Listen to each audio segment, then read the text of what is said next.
I think it's pretty clear that one of the toy lines and brands that I love the most in the world is Masters of the Universe. It's kind of a reason I put my whole career on hold to stay at Mattel on this brand as long as I did. Most people who are smart at Mattel jump around brands a lot. It's kind of how you build your career. Me, I stuck with He-Man until I had an offer from another toy company, Jakks Pacific, because it was a chance to work on another brand that I truly love, which is Star Wars, and that's why I left Mattel, despite the rumors that Mattel threw me out because I couldn't run Masters.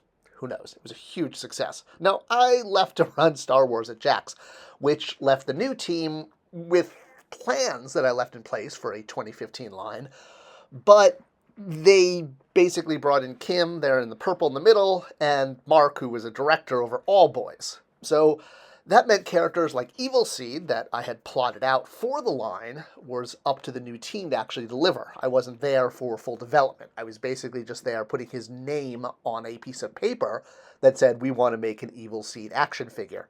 But the question is, which Evil Seed action figure? Who is Evil Seed? I mean, isn't the evil character Skeletor? Well, in a single episode of the Filmation series, Evil Seed was the main villain. And it's one of the only episodes that didn't have Skeletor as the main villain. In fact, Skeletor had to wind up teaming up with the good guys in order to take out Evil Seed. It was kind of like, my enemy's friend is my friend. Obviously, a lot of characters were designed for Filmation, some which were recreations of toys, others were original concepts. Evil Seed sticks out to fans because he is the only villain in Filmation that, one, required a team-up of Skeletor, He-Man, Sorceress, and Orko to defeat, but also because, again, he was one of the only original villains for Filmation that was a lead villain. So that was why he wound up on a piece of paper. So how was he actually developed from that name on a piece of paper into a toy? Obviously, there's a couple approaches that Mattel could have taken. And I was there for discussion of how we were going to do this. So the idea was we were going to do the 2000X version, which was the more monstrous and more current version, because the 2000X series had ended more recently than Filmation, shall we say. Now, the issue with how he was redesigned for 2000X as one of Mossman's kind of, creations, it did give him really awesome powers, but it also meant he looked completely different from the Filmation look, which fans had grown up with and had been, asking for this version, as opposed to the 2000X one, which was more of a, more aggressive version. So we looked at the Filmation design, and we looked at the 2000X design, and we said, okay, how could we do these as the same figure? Could we do a soft goods robe over, the body, and then just do an alternate head? It didn't work. We tried. We really did look at how we could double dip, if you will, and deliver both versions of Evil Seed in one package. But the more we looked at it, it was like, this just isn't going to work, because even with a soft goods robe, the arms are different, the body is different, it doesn't fit snugly over the 2000X body, so we kind of had to abandon that idea. As much as I really wanted to do the onion head version from the animated 1980s Filmation, it looked like doing a twofer just wasn't going to work. We were going to have to make these as two completely different action figures.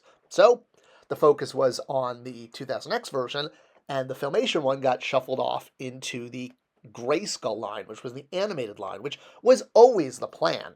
There was an idea was to find new ways to offer the main characters, because He-Man and Skeletor are the best selling.